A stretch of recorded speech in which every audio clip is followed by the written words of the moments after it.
Well, welcome everybody. You're here at Submission Live.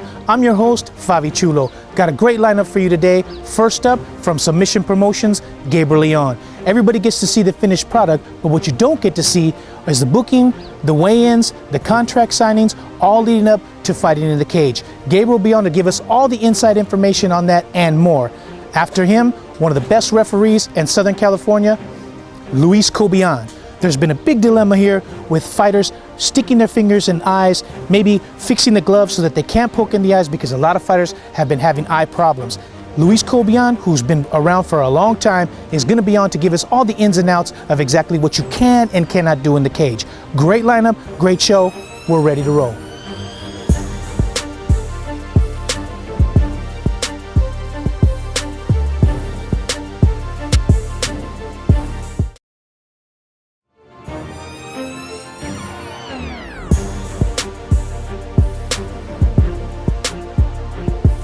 Well, welcome back everybody. You're here at Submission Live, and standing directly to my right from Submission Promotion, Gabriel. Gabriel, how are you, my friend? Great, how are you, Favi? You know, it's good to have you on a program like this because a lot of people get to see the finished product, you know, the final fights, you know, everything leading up to the cage and, you know, the two actual combatants fighting. But what the people don't get to see is everything that leads up to the fight, from the contract signings to actually getting the fighter signed, making weight. So real quick for the people listening to us, can you tell us a little bit about exactly what it takes to become a fighter in something like Submission Promotions?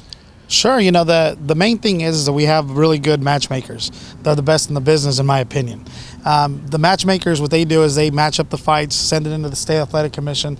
The state approves the fights. Once it's approved, we go back to the fighter for the contract, and then they pretty much start working to make weight. And at that point, we promote the fight with the venue, with any advertisement that we have, and that'll all lead all the way up to the weigh-in. Then once the weigh-in comes in, we have to make sure that the medicals are all done, that the fighters are medically cleared to fight, that they've paid all of their dues to be professional fighters with the state. And then the weigh-ins, and we go to the fight. But it's a long process, and it takes a couple of months. Well, exactly. Now, if a fighter doesn't make weight, can you tell the people at home exactly what happens? Because sometimes they get fined, sometimes they get a specific amount of time to actually lose the weight, and exactly what happens? It depends how much they're over. If they're too far over, the opponent gets to make the decision if they still want to go ahead with the fight. If they say yes, then the fighter that's over has to give up part of their purse to the opponent, and then we can go ahead and fight. So it's a process. It can happen, but everybody has to meet in the middle. But there is a specific amount of weight that they have to fight within, right? Because I remember one fighter who was actually over and said he couldn't lose the weight, so they had a fighter actually drink water to come up. Is there a specific weight limit in between that they have to make to where they can fight, like a 4-pound difference, is it? A 4-pound difference, and they call it a catch weight. So they'll just give or take whatever they have to do to get there for the weigh-in purpose. Well, exactly. Now, what about the venue? How does one go about choosing a venue? Because your last fight that was in Ontario, which was a perfect place to have a fight. It was a really nice arena. You actually had a car show before the fights even started, so the people had something to do before they came in. So real quick, what exactly goes through your mind when you decide you want to pick a specific venue to hold the fights in? It's pretty much the proximity of the fighters and what's going on in the area. We like fighting in San Bernardino County, Citizens Business Bank Arena, because there's a large concentration of MMA fighters and gyms in Riverside and San Bernardino area. So that's why we chose there, and we like it there. We also have the concert. Don't forget about the concert. Right. But that's what we put into looking for a venue, because originally we wanted to fight in Los Angeles, but it was a little bit more feasible to fight there because more of the fighters were out there. Not that there aren't any fighters in Los Angeles, there are, but there's just a larger concentration in San Bernardino, Riverside County. Right, which just happens to be, I would say, getting close to being one of the fight capitals of the world. I mean, Las Vegas right now, I would say, is the fight capital of the world, but more and more fighters are starting to come to Southern California, training out here with the different gyms, and actually that makes for better fights for you, right? Oh, definitely, because everybody wants to come and fight the fighters out here in Southern California because of all of the all of the push that they're making, all the noise they're making. So everybody from around the country wants to fight in Southern California. That's another reason why we chose the venue, because it is a 10,000 seat arena. Right. So we can get a really big crowd for a show. Well, for sure. And you also had Akbar Arreola on your last Akbar Arreola on your last fight, and he actually came all the way from Mexico and actually brought a pretty big crowd with him, right? He's the 155-pound champ from Mexico, and he fights out of Tijuana, Team Antrim, and they brought a busload of people up. 40 people came up with him just for that show. Right. Well, good for you. Yeah. Well, speaking on that a little bit more now, you as working for Submission Promotions and getting the fighters in and actually looking at the talent, tell us a little bit what it takes for a fighter to actually come back, because we've it's been back and forth. If a fighter comes and he just really takes the guy down and it's a long, drawn out, boring fight, a lot of times we won't bring him back. But if it's a good fight, a lot of people will say, well, if it's just stand up, it's really boxing, but they all well-rounded. But expand on that a little bit for us, because to me, if I see a good fight, even if he loses, I want to see that fighter back. So tell us, somebody who actually does the promotion fightings, tell us what you look for in a fighter. What we look for more so is the entertainment value, because what we're trying to capture is not only the MMA enthusiasts, but we want the boxing enthusiasts to come, the karate enthusiasts to come, the average Joe to come. Right. And the average Joe isn't going to really be able to understand what a Brazilian jiu-jitsu style fight is. They just think they're laying down, they're not doing anything, when actually there's a lot of technique happening. So what we have to find is like a happy medium. We have to find, we love the ground game, we also love the stand-up game. Right. So we're trying to find two styles that'll put on a good fight. In other words, you don't want two jiu-jitsu guys going at it, because the average person isn't gonna like that. Right. That's going to be a ground game, and unless you're really knowledgeable in the field of jiu-jitsu, you won't be able to appreciate it as much as a stand-up fight. Now, talking about that, the girls' fights for some reason have always delivered. Now, we've been talking about this for quite some time. It seems to me like the girls always come like they have something to prove. I mean, I have yet to go to a fight and see a girls' fight that hasn't delivered. It just seems like, for lack of a better term, they have no filter. They just go straight after the other girl and just start swinging. Once in a while, they'll grab and clinch just to kind of slow the action down. But, talk about that a little bit. I mean, to me, it seems like, especially the last fight you had with Christina Marks and I can't remember her opponent. Colleen Schneider. That was a really good knockdown, drag-out fight. So tell us a little bit about why you think the women are so much more aggressive. It seems like they have a little bit of a chip on their shoulder. Can you expand on that a little bit for us? That's exactly what it is. They have a chip on their shoulder. The women feel like if they have something to prove, because they've been in the sport for a very long time, but they don't get the recognition. So the women really come out and they want to prove themselves. So they don't care. They don't really care who the fighter is that they're fighting against. They just want to go and they want to bang. Right. And it's just the culture of the women fighting right now. It's very, very exciting. So it doesn't matter if they're from the same gym or they're from the same area, whatever. A fight is a fight, and they're from what you've seen, they'll just fight. They could care less. They want to put on a show because they want to show everybody that they're just as good as the guys. Absolutely. Well, I got to tell you, man, I've been to a couple of your fights, and I can honestly say they've been really well. I've been to quite a few, and it does take a lot. The people don't know is it does take a lot to put on a show, from booking the venue to booking the fighters to, just like you said, contract signings, dealing with the California State Athletic Commission, making sure they're all within the rules. So as somebody who can appreciate it, we appreciate the things that you do. Now, anything coming up in the near future that you can talk about? Yes, we're looking to hopefully put on a show, July this year. We don't really want to say the date or what's going on until we get a little bit further along. But Submission Promotions will be putting on 2 shows this year. The first one being hopefully in July. And what's the goal? What's the main goal for Submission Promotions? Well, the main goal is to put on a quality show. We want to pack the arena. We want 10,000 people sitting there watching their local fighters go at it, because we always have a local fighter.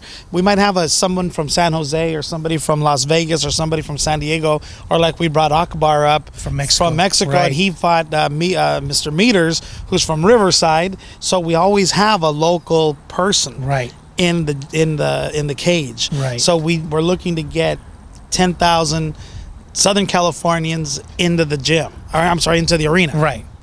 Well, there you have it, ladies and gentlemen. Gabriel Leon from Submission Promotions. If you get a chance, come out and check out some of the fights. Always good fights going on with Submission Promotions. Ontario, California, which is steadily becoming the hotbed of mixed martial arts. Once again, Gabriel, a million thank yous for coming on, man. We appreciate you talking to the people, letting them know the inside story of exactly what goes on in MMA.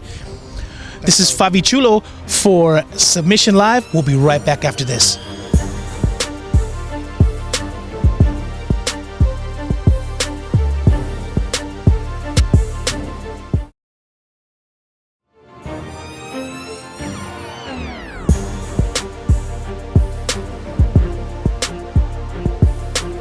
Well, welcome back, everybody, to Submission Live. I'm Favi Chulo, and standing right over here to my right, one of the best referees in the Southern California area, Luis Cobian. Luis, it's good to have you on the show. Nice, how are you? Thank you. I'm fine, thank you. You know, we actually had you on before, you know, and when I really want to find out the inside story on refereeing and the California State Athletic Commission, this is exactly who I want to go to.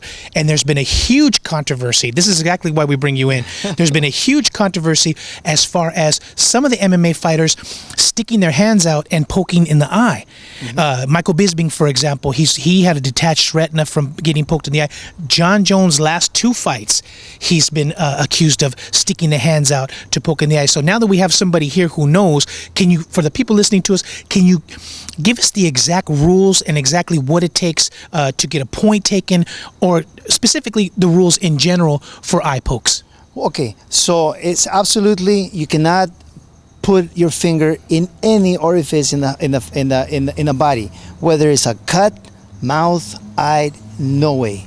That's breaking the rules. So if you do that intentionally, it is automatically a point deduction. And depends how severe that will be. It could even lead to a disqualification. Right. So take for instance John Jones, tall fighter, long, a lot of reach, and he tends to put his hands out to back the fighter up. Now, do you give him a warning first, or does he actually have to touch the person to get the warning? Well, you know, everybody's fighting a different style. Some people, we have our gloves that we wear for MMA, our fingers are sticking out. Right. So the first thing I check when they come into the ring is nails. Right. They got to be trim. And if they're long, I make sure that they're trim before they can even fight. Okay, so that's their style. They fight that way. They want to size their opponent. They push their opponent away. I mean, accidents happen. And you cannot predict what's going to happen. Right. He's sizing the guy comes in, he's sizing him, boom, an eye poke. And then that leads to an injury. It wasn't intentional. It was an accident. It will be intentional when I do that, and then nasty. But you personally, you're refereeing a fight. The fighter sticks his hands out and actually touches. Doesn't actually do damage. Do you give him a warning? It happens again. Do you automatically take a point after that, or does it have to be really, really bad for you to take the point away? When I see that he's throwing his hands, knife him, for instance, this way. Right. I will say, watch your fingers, watch his eyes. Because they already know the rule. I already told them the rule in the back. So when we're in the cage, it's no warnings. There's no warnings. But you know, you see the guy, he fights that way. That's his style. You just watch what you're doing. Watch his eyes. But I cannot coach because I'm the ref. I can just reinforce the rules. So if he does, pokes the eye, the other guy, hey, you know, and I can see, I'm gonna say, watch it. This is the last warning. This is the last warning. So if he does it again and it does goes into the eye, then I can see that he did it the first time. Maybe it wasn't his fault. The second time, it is his fault because I had already told him. If you warn him twice, then there's no reason why you shouldn't take a point away. Right. Well, I had for instance, Pedro Munhoz on my show. He had a fight at RFA. He went to the UFC within 2 weeks. He actually got poked in the eye twice. And he told me as soon as he got poked that second time, he could feel, the pain, and it completely and totally changed the fight. He said he was so worried about the eye that he actually changed his complete game plan, and it turned into a different fight. Now, you as a person from the athletic commission, is there something we can do to kind of tone that down? Because it seems like, I can understand that, but you should have your fist kind of balled up so that way that wouldn't happen. Once somebody gets a detached retina or something like that, the career is over. And That's we it. definitely don't want that in the world of mixed martial arts. Each one of the referees, when we read the rules, when we ruled the fighters, we tell them about that. So I personally say, all the warnings are right here, right now. When we're in the ring or in the cage, I am not going to be giving you warnings. Sometimes, you see that it was accidental, you warn them. Like we're talking about just specific, somebody poking somebody's eyes. It happens. And it happens, and it's going to keep on happening because that's the style. Right. I mean, when we fighting this way is too tense. It's going to slow you down. So we teach to relax, keep their hands open, relax, you can block, you can do everything from there. But at the same time, if they're doing this, long fingers, long arms, it's easy to touch the face. And there's been a lot of talk about maybe changing the style of the gloves, but to me it seems like you can't change the style of the gloves because then they can't grab for the submission or put the holds on it. It would hinder them, correct? Exactly. You must have, since it's a mixed martial arts and we're using jiu-jitsu, we're using judo techniques, we're using grappling techniques, you have to have your hands. You have to be able to grapple. They changed the style. Like we practice a different style mixed martial arts where the gloves are covered, and it's so hard to grab somebody, to throw somebody. You have to actually, instead of using a judo throw this way, you have to actually grab and hold in a different way. Right. But changing the style of the gloves, I don't know if it's going to happen. It's going to have to be a long journey before it can because actually. If they did change the gloves, it wouldn't be mixed martial arts. It'd be something else, like kickboxing, because it would force the hand to be closed. Correct? It will still be mixed martial arts, but it will have to have some kind of addition to the name. Right. Well, see, that's why we have somebody like Luis Cobian who actually knows the rules for the State Athletic Commission. Another thing I wanted to touch on, which is also huge in the news, which has been going back and forth for quite some time, is the TRT.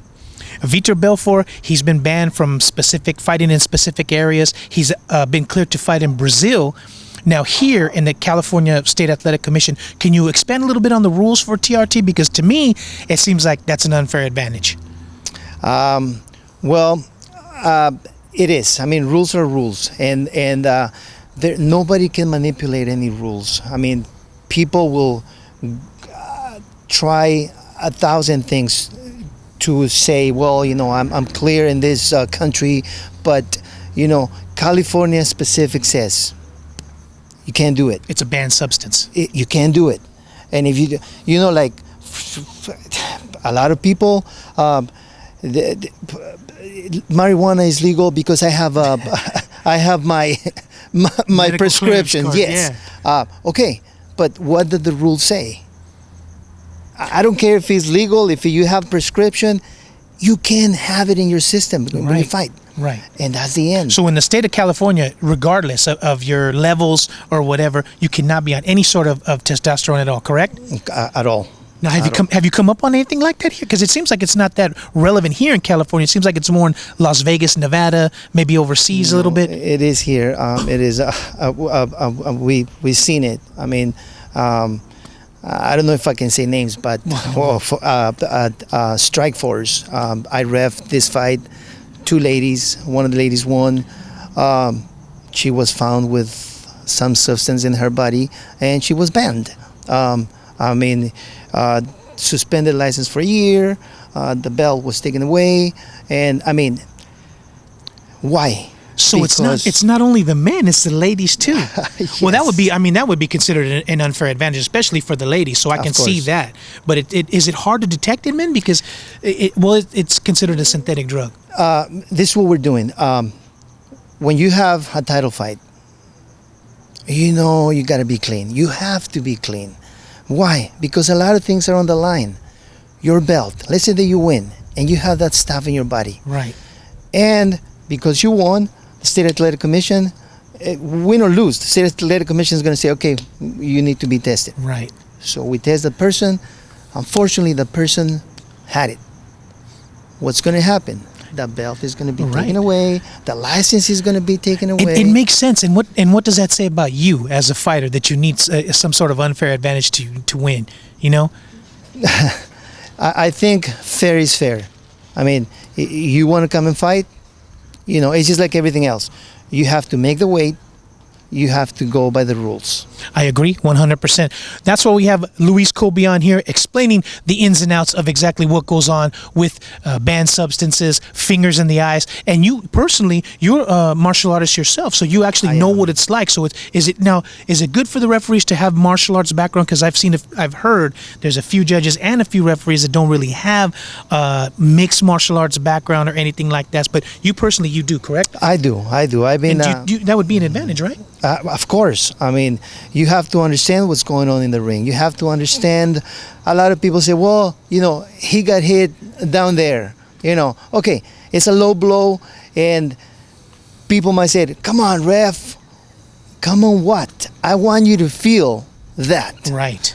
So, just for instance, last week, this guy low blow once, second time, and I said, you do it one more time, I'm going to have to take a point. Right. He's playing, accident, boom, he does it. I stopped, took the point away. Everybody's booing, everybody's mad. I mean, and you have to understand, you get hit, I don't care if it was an accident or if you really meant to do it, it hurts. Right. And you will not come back to fight at the same level. And you personally, as a referee, let's take, for instance, somebody like Nate Diaz, you know that those guys can take a specific amount of punishment. Does that come into play at all? If you know the fighter, that fighter can take a little bit more punishment than a different fighter. Does that come into play at all, or does it matter? No. Because you do know, because No. there's some fighters that you do know. Exactly. But there's going to be people who fakes it. Right. You get hit on the side, Right. and they're going to say, oh, I got hit. You are right there. You can see. And obviously, you're going to say, you know what? Come on, let's go. Let's play. Fight. Right. And there's going to be people you see and you can hear. Bam. And sometimes the guy said, I'm okay, bro. Okay. Well, hold on, time out. Just to be sure. I want to make sure. Look at me. And then so they look at me. You're okay. I'm okay. Okay, ready to go. Come on, time in. Let's go. Because, a low blow is just painful. Right. And I don't care if you're at this level, as the Or an champion amateur. of the world, or if It you're still an hurts amateur. all the same. We're humans, and it's gonna hurt the same. Right. It's just gonna hurt the same. Well, Luis Cobian, it's always good to have you on to get the insight from somebody, because there's a lot of specific referees and judges that don't really want to, expand on stuff like that. But that's why it's good to have people like this on, so we get the gist of everything and get it from the inside, so people know. Because believe me, there's a lot of questions out there. So for the people listening to us, I'm Favi Chulo. This is Luis Cobian. This has been Submission Live. Thank you, and we'll be right back after this. Thank you.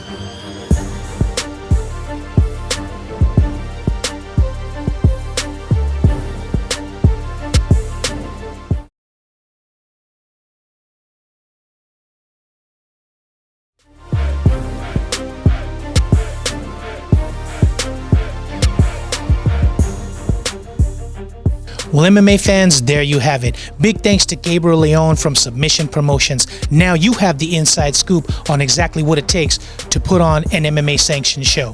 From the beginning to the end. From the contract signings to the weigh-ins to actually stepping inside of the cage. We really appreciate Gabriel Leon coming and telling us exactly what it takes, and we appreciate all his help. I think there's going to be a lot of fights in his future. Also, one of the best referees in the SoCal area, Luis Cobian. Now you people know exactly what happens if you poke somebody in the eye and exactly what the rules is. Maybe we can get some sort of specialized glove to prevent that from happening. Also, the ins and outs of TRT, banned substances, what exactly the California State Athletic Commission can and will not allow. Also, don't forget, you can always follow Submission Live on Facebook, on Twitter. Also, big thanks to all our sponsors. You can follow them on Facebook and Twitter, as well as all the social media. Again, big thanks to everybody from the crew of Submission Live. See you at the fights.